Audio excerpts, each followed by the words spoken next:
আরে আমি খুব খারাপ লোক, তাই না? ভণ্ড তো দেখলে তো এই ভণ্ড মানুষটা তোমাকে কিভাবে বাঁচালো। আর অমন কথা বলো না বড় বৌমা, বারবার কিন্তু বাঁচাতে নাও পারি। বড় বৌদি, আরে ষাট ষাট কিভাবে গড়িয়ে পড়লো, খুব লেগেছে মেয়েটা। এভাবে কেউ পাউডার ফেলে সিঁড়িতে? যে কেউ তো আচার খেতে পারে। এই বাবা, যা যা যা যা, বরফ নিয়ে আসি, কি যা। হ্যাঁ হ্যাঁ আমি যাচ্ছি, এক্ষুনি যাচ্ছি।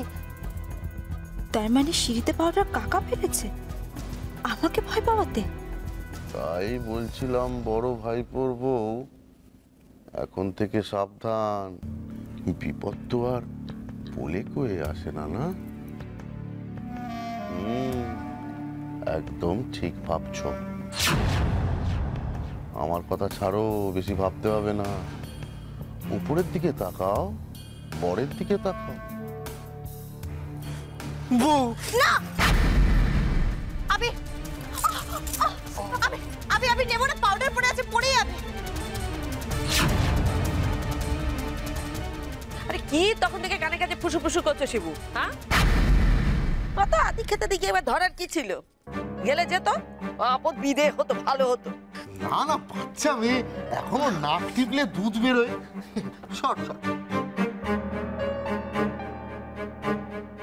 বাচ্চা মেয়ে তো উবে ঘুরে মরতে দেওয়া যায় নাকি?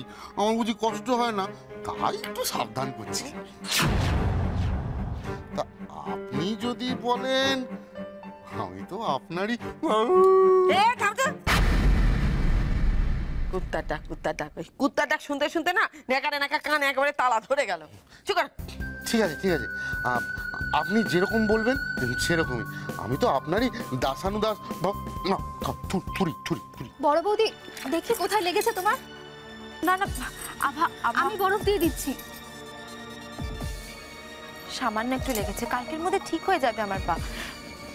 এটা এটা আমি আমি নিয়ে নিচ্ছি, আমি নিজে লাগাচ্ছি। তুমি একটা কাজ করবে, এই কাচের টুকরোগুলো একটু পরিষ্কার করে দেবে? হ্যাঁ আমি করে দিচ্ছি।